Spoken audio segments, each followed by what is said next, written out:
नमस्कार दोस्तों, कक्षा 11 रसायन विज्ञान का पेपर आपके लिए लेके आ चुके हैं। पूर्णांक इसका 70 रहने वाला है और समय 2 घंटे 45 मिनट का इसका आया था। देखो दोस्तों, पूरा पेपर हम यहाँ पर सॉल्व करके देखेंगे। एक एक क्वेश्चन को विद सॉल्यूशन में आपको बताने वाला हूँ। चैनल पर आप पहली बार विजिट करने आए हो तो चैनल को सब्सक्राइब जरूर कर लें और बेल आइकन जो दे रखा है घंटी का निशान उसको दबा लें, जिससे आगामी वीडियोज का नोटिफिकेशन आपको लगातार मिलता रह सके। पहला क्वेश्चन यहाँ पर आपको दिया हुआ है, वस्तुनिष्ठ प्रश्न आपके दे रखे हैं। देखो पहला क्वेश्चन है, निम्न में से कौन सा तत्व प्रकाश विद्युत प्रभाव नहीं दर्शाता है। तो दोस्तों ग्रुप नंबर 1 के तत्व प्रकाश विद्युत प्रभाव प्रदर्शित करते हैं, इसलिए सही ऑप्शन मैग्नीशियम इसका सही हो जाएगा। द्रव्यमान संख्या 37 और परमाणु संख्या 17 वाले तत्व में प्रोटॉन की संख्या होती है। तो दोस्तों परमाणु क्रमांक 17 है तो प्रोटॉन की संख्या भी 17 हो जाएगी, सही ऑप्शन इसका सही हो जाएगा। अगला क्वेश्चन है,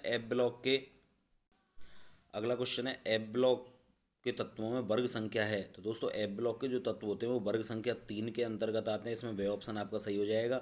अगला क्वेश्चन दे रखा है, निम्न में से प्रसारित अष्टक वाला, मतलब जिसका अष्टक ज़्यादा हो, 8 से ज़्यादा हो, तो PF5 इसका सही आंसर हो जाएगा। अगला क्वेश्चन है, डेल एच व डेल एच धनात्मक है तो अभिक्रिया होगी। दोस्तों डेल जी बराबर del H minus T del S, Helmholtz समीकरण लगेगा यहाँ पर। अब डेल एच भी पॉजिटिव दे रखा है, डेल एस भी पॉजिटिव दे रखा है, पॉजिटिव और नेगेटिव आपस में मल्टीप्लाई होकर ये वैल्यू नेगेटिव हो जाएगी। अब डेल जी का मान जब नेगेटिव आता है तो प्रक्रम स्वतः होता है, डेल जी का मान पॉजिटिव आता है तो एस होता है, और डेल जी जीरो होता है तो साम्य अवस्था। अब यदि टी का मान हम ज़्यादा कर देंगे तो ये नेगेटिव वैल्यू ज़्यादा हो जाएगी, और ज़्यादा नेगेटिव में से कम पॉजिटिव को घटाएंगे तो डेल जी नेगेटिव आ जाएगा। तो उच्च ताप पर डेल जी नेगेटिव आ सकता है, यानी प्रक्रम स्वतः हो जाएगा। तो इसका बी ऑप्शन सही हो जाएगा, बे ऑप्शन यहाँ पर सही होने वाला है। अगला क्वेश्चन देखते हैं, हैबर प्रक्रम में अमोनिया की लब्धि हेतु उपर्युक्त कथन है। तो दोस्तों हैबर प्रक्रम लासातेलिए के सिद्धांत पर काम करता है, ये रिवर्सिबल रिएक्शन होती है। तो हम टेम्परेचर का मान बहुत ज़्यादा नहीं बढ़ा सकते, तो अभिक्रिया कम ताप और उच्च दाब पर की जाती है, लेकिन ताप का मान इतना कम भी नहीं किया जाता है कि अभिक्रिया का वेग कम हो जाए, इसलिए अभिक्रिया कम ताप एवं उच्च दाब पर की जाती है, इसमें सही ऑप्शन सही हो जाएगा। लेकिन ध्यान रखोगे ताप को बहुत कम हमको नहीं करना है। अगला क्वेश्चन है, जल की स्थायी कठोरता का कारण बताइए। तो दोस्तों जल की स्थायी कठोरता का कारण हो जाएगा मैग्नीशियम सल्फेट। अगला क्वेश्चन है, निम्न में से किस तत्व का उपयोग नाभिकीय भट्टियों में न्यूट्रॉन अवशोषक के रूप में किया जाता है। तो बोरॉन का उपयोग किया जाता है। अगला क्वेश्चन है, फुलरिन में 5 सदस्यीय और 6 सदस्यीय बलों की संख्या है। तो दोस्तों 5 सदस्यीय जो रिंग होती हैं वो 12 होती हैं और 6 सदस्यीय रिंग 20 होती हैं। अगला क्वेश्चन है, निम्न में से हरित गृह गैस है। तो हरित गृह गैस कौन सी हो जाएगी, यहाँ पर आपकी कार्बन डाइऑक्साइड गैस हरित गृह प्रभाव के लिए जिम्मेदार होती है। पीने के जल में फ्लोराइड की मात्रा 1 ppm निर्धारित की गई है। बेरिलियम किसके साथ विकर्ण संबंध प्रदर्शित करता है। तो एल्यूमिनियम के साथ यह विकर्ण संबंध प्रदर्शित करता है। अब रिक्त स्थानों की पूर्ति वाले क्वेश्चन आपके स्टार्ट हो जाते हैं। टिन आवर्त सारणी के खाली स्थान वर्ग में आता है, तो वर्ग संख्या 14 में आता है। दुर्बल वैद्युत अपघट्य की वियोजन की मात्रा 1 से कम होती है क्योंकि इनका पूर्ण वियोजन नहीं हो पाता है। एक अम्ल के एक अणु द्वारा उत्पन्न किए गए हाइड्रोजन आयनों की संख्या उसकी क्षारकता कहलाती है। कोई अम्ल जितने H+ आयन त्यागता है वह संख्या उसकी क्षारकता होती है। वर्ग संख्या 14 के तत्वों के बाह्यतम कोश का इलेक्ट्रॉनिक विन्यास NH2 NP2 हो जाएगा यहाँ पर। अब दोस्तों नेक्स्ट देखते हैं हम अगला क्वेश्चन। यहाँ पर नेक्स्ट दे रखा है आपका, वह प्रक्रम जिसमें तंत्र अपनी प्रारंभिक अवस्था में लौट आता है उस प्रक्रम को हम चक्रीय प्रक्रम के नाम से जानते हैं। ग्रेफाइट में कार्बन का संकरण आपका sp2 हो जाएगा, हीरे में sp3 होता है। BOD बायोलॉजिकल ऑक्सीजन डिमांड क्या होती है। तो दोस्तों जल के अंदर जो प्रदूषण फैल जाता है, जैसे पेड़ पत्तों की डालियाँ वगैरह या कोई भी पॉल्यूशन चीज़ फैल जाती है, तो उसके अंदर जो बैक्टीरिया होते हैं वो उस ऑक्सीजन का उपयोग करके उन पत्तों को या उन कूड़े करकट को क्या करते हैं, नष्ट करते हैं, अपघटित करते हैं। इसमें जल के अंदर उपस्थित ऑक्सीजन में कमी आती है, जिससे जलीय जीव जंतुओं की मृत्यु होने लग जाती है। तो सूक्ष्म जीवों के द्वारा जो ऑक्सीजन काम में ली जाती है उसे ही जैव रासायनिक ऑक्सीजन मांग यानी BOD के नाम से जाना जाता है। जल के आयनिक गुणनफल को परिभाषित कीजिए। तो दोस्तों जल के अंदर H+ और OH- आयनों की सांद्रताओं का गुणनफल ही जल का आयनिक गुणनफल होता है। जब अम्लीय जल में क्षारीय जल को मिलाया जाता है तो ये H+ और OH- आयनों का आदान प्रदान करते हैं और इसका मान 10⁻10⁴ के बराबर होता है। तो ये 25 डिग्री सेंटीग्रेड पर ये ध्यान रखना आप। अगला क्वेश्चन है, इलेक्ट्रॉन न्यून हाइड्राइड को परिभाषित कीजिए। तो इलेक्ट्रॉन न्यून हाइड्राइड वे होते हैं जब वर्ग संख्या 14 के तत्व पी ब्लॉक के तत्वों के साथ जब हाइड्रोजन क्रिया करती है तो हाइड्राइड जो बनते हैं वो आपके आणविक हाइड्राइड होते हैं। इनमें से जब हाइड्रोजन वर्ग संख्या 13 के तत्वों के साथ क्रिया करेगी तो इलेक्ट्रॉन न्यून हाइड्राइड बनेंगे, जैसे एग्जाम्पल आपका BH3 हो जाएगा। अगला क्वेश्चन दे रखा है, हाइड्रोजन परऑक्साइड का भंडारण मोम के स्तर युक्त कांच की बोतलों में अंधेरे में किया जाता है, क्यों? तो दोस्तों इसका कारण है, जैसे ही सूरज के प्रकाश की उपस्थिति में H2O2 वियोजित हो जाता है और यह ऑक्सीजन और H2O में परिवर्तित होने लग जाता है। इसका वियोजन होने के कारण यह कांच की बोतलों में अंधेरे कमरे में भरा जाता है, क्योंकि ये एक ऑक्सीकारक प्रकृति का तत्व होता है। अगला क्वेश्चन है, क्षार धातुओं के द्रव अमोनिया में विलयन में नीले रंग के होते हैं, क्यों? क्योंकि दोस्तों क्षार धातुएं जब द्रव अमोनिया के साथ क्रिया करती हैं तो अमोनिया के साथ क्रिया करने के दौरान ये अमोनीकृत संकुल का निर्माण करते हैं और अमोनीकृत संकुल के कारण या अमोनीकृत इलेक्ट्रॉन के कारण इनका रंग नीला हो जाता है।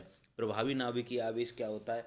तो प्रभावी नाभिकीय आवेश का अर्थ होता है जब भी कोई नाविक इलेक्ट्रॉन पर अपना आकर्षण लगाता है तो नाविक के द्वारा जो भी अट्रैक्शन फोर्स लगाए जाते हैं वो नाभिकीय आकर्षण बल होते हैं, लेकिन जो इलेक्ट्रॉन हैं वो नाविक के जिस आकर्षण को जितना महसूस करते हैं उस आकर्षण को प्रभावी नाभिकीय आवेश के नाम से जाना जाता है। H2O कमरे के ताप पर द्रव जबकि H2S गैस होता है। तो दोस्तों H2O में हाइड्रोजन बॉन्ड पाया जाता है, इंटरमोलिक्यूलर H बॉन्ड, और इंटरमोलिक्यूलर H बॉन्ड के कारण ये हाइड्रोजन ऑक्सी H2O के मॉलिक्यूल पास आ जाते हैं, जिससे ये द्रव अवस्था में परिवर्तित हो जाता है। विलायकन एंथैल्पी क्या होती है?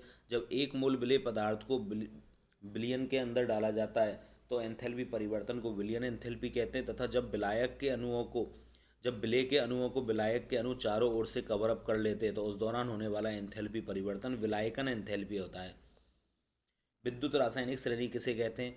जब किसी धातुओं के मानक इलेक्ट्रोड विभव के मान हाइड्रोजन इलेक्ट्रोड के द्वारा ज्ञात किए जाते हैं और उन सभी मानक इलेक्ट्रोड विभव के मानों को एक श्रेणी में व्यवस्थित कर दिया जाता है तो इस श्रेणी को विद्युत रासायनिक श्रेणी के नाम से जाना जाता है। प्रेरणिक प्रभाव, जब बंध का निर्माण उच्च विद्युतऋणी और कम विद्युतऋणी परमाणुओं के मध्य होता है तो ऐसी स्थिति में उच्च विद्युतऋणी परमाणु पर आंशिक ऋणावेश और कम विद्युतऋणी परमाणु पर आंशिक धनावेश उत्पन्न हो जाता है। उसके पास वाले परमाणु पर यह धनावेश थोड़ा कम, उसके पास वाले पर और कम हो जाता है और कंटिन्यू चेन बढ़ने के साथ साथ यह प्रभाव खत्म होते चला जाता है। ये दो प्रकार का होता है, प्लस आई प्रभाव और माइनस आई प्रभाव। डाइबोरेन की संरचना को सचित्र समझाइए। तो दोस्तों बनाना बॉन्ड पाया जाता है डाइबोरेन में, जिसमें 2 बोरॉन परमाणु और 4 हाइड्रोजन परमाणु एक तल में होते हैं और बचे हुए 2 हाइड्रोजन परमाणु बोरॉन के साथ सेतु आबंध का निर्माण करते हैं। ज्यामितीय समावयवता को उदाहरण सहित समझाइए। तो दोस्तों जिसमें कार्बन कार्बन के बंध में प्रतिबंधित घूर्णन पाया जाता है और समान समूह एक ही ओर आते हैं उसको हम समपक्ष के नाम से जानते हैं, और जिसमें समान समूह विपरीत ओर आते हैं उसको हम ट्रांस यानी कि विपक्ष रूप के नाम से जानते हैं। तो इस तरह से ये आपका यहाँ पर क्या हो जाएगा, ये विपक्ष रूप हो जाएगा और ये समपक्ष रूप हो जाएगा। ये आपकी ज्यामितीय समावयवता होती है। अगला क्वेश्चन यहाँ पर दिया हुआ है आपका, एरोमेटिकता के लिए आवश्यक शर्तें क्या होती है? तो दोस्तों एरोमेटिकता के लिए आवश्यक शर्त होती है प्रत्येक कार्बन पर sp2 संकरण पाया जाना चाहिए, हकल्स रूल की पालना होनी चाहिए और साथ में अनुनाद दर्शाया जाना चाहिए, यानी कि अनुनाद प्रभाव प्रदर्शित होना चाहिए। हरित रसायन को उदाहरण सहित आपको समझाना है। बफर विलयन किसे कहते हैं इसके प्रकारों को बताना है। हाइड्रोजन परमाणु के लिए बोर मॉडल आणविक कक्षक सिद्धांत को उदाहरण सहित समझाना है। दीर्घ उत्तरीय प्रश्न भी आपके यहाँ पर दिए हुए, आयनन एंथैल्पी और आवर्त सारणी में आवर्तता इसे प्रभावित करने वाले कारक बताने। इलेक्ट्रॉन लब्धि एंथैल्पी क्या होती है आवर्त सारणी में, इसकी आवर्तता बतानी और प्रभावित करने वाले कारक बताने। अनुनाद प्रभाव किसे कहते हैं, यह कितने प्रकार का होता है, उदाहरण सहित आपको समझाना है। परऑक्साइड प्रभाव यानी एंटी मार्कोनिकॉफ प्रभाव को समझाना है। ओजोनी अपघटन की अभिक्रिया बतानी है। बेंजीन की संरचना बतानी है। नाभिक स्नेही और इलेक्ट्रॉन स्नेही बताने। निम्न के कारण स्पष्ट कीजिए। कार्बन मोनोऑक्साइड विषैली प्रकृति की गैस होती है क्योंकि हमारे ब्लड में हीमोग्लोबिन के साथ कार्बोक्सी हीमोग्लोबिन का निर्माण कर देती है। बर्फ जल की सतह पर तैरती है क्योंकि इसका घनत्व जल की तुलना में कम होता है। बेरिलियम का असंगत व्यवहार, छोटा आकार, उच्च आयनन एंथैल्पी, उच्च विद्युत ऋणता। ठीक है। गैलियम के परमाणु त्रिज्या एल्यूमिनियम के परमाणु त्रिज्या से कम होती है क्योंकि गैलियम में डी कक्षकों का दुर्बल परिरक्षण प्रभाव लगता है जिससे इसकी त्रिज्या के मान कम हो जाते हैं। निम्न पर टिप्पणी लिखनी। अक्रिय युग्म प्रभाव आपको बताना। हाइड्रोजन बंध, पृष्ठ तनाव, ला सातेली का नियम। निबंधात्मक प्रश्न। तो दोस्तों पेपर लेंदी जरूर है लेकिन लेकिन टफ नहीं है। निम्न कारण आपको बताने, हाइड्रोजन की नाइट्रोजन की आयनन एंथैल्पी का मान ऑक्सीजन से अधिक है क्योंकि ये अर्धपूरित विन्यास में पाया जाता है। बोरिक अम्ल एक प्रोटोनिक अम्ल नहीं है। बोरिक अम्ल प्रोटोनिक अम्ल नहीं है क्योंकि बोरिक अम्ल जल में से OH माइनस आयनों को ग्रहण करता है और जल के H प्लस आयनों को मुक्त करता है। एथेन का सांतरित रूप ग्रसित रूप से अधिक स्थायी होता है क्योंकि सांतरित रूप में डाईहाइड्रल कोण का मान 60 डिग्री होता है जबकि ग्रसित में 0 डिग्री होता है, और इस कारण ग्रसित में प्रतिकर्षण ज़्यादा होता है, स्थायित्व कम हो जाता है। एसिटिलन अम्लीय प्रकृति का होता है क्योंकि एसिटिलन में एसिटिलीन गैस जो होती है उसमें कार्बन परमाणु का संकरण sp होता है और sp संकरण के कारण ये H प्लस आयनों को बड़ी आसानी से मुक्त कर देता है। फिनॉल की इलेक्ट्रॉनकारी प्रतिस्थापन अभिक्रिया की दर बेंजीन की तुलना में कम क्यों होती है? क्योंकि फिनॉल में OH समूह का प्लस आर प्रभाव लगता है जिससे इसकी, और फिनॉल अम्लीय प्रकृति की रिंग होती है, इस कारण इसकी इलेक्ट्रॉन स्नेही प्रतिस्थापन अभिक्रिया की दर बेंजीन से अधिक हो जाती है। तो दोस्तों इस तरह से ये पेपर आपका कंप्लीट हो जाता है। इसके अलावा आप रेडॉक्स अभिक्रिया से जो अभिक्रियाओं के संतुलन की विधि हैं उनको ज़रूर पढ़ के जाएं। ऑक्सीकरण संख्या किस तरह से निकाली जाती है उनको पढ़ के जाएं, और इसके अलावा आप IUPAC नामकरण भी ज़रूर देख के जाएं। पेपर में से आपको सभी क्वेश्चन एज इट इज़ देखने को मिल जाएंगे। तो उम्मीद करता हूं आप ज़्यादा से ज़्यादा इस वीडियो को शेयर करेंगे, और चैनल पर पहली बार विजिट करने आए हो तो चैनल को सब्सक्राइब करके बेल आइकन जरूर दबा दें। मिलते हैं नए पेपर के साथ नई वीडियो में। जय हिंद।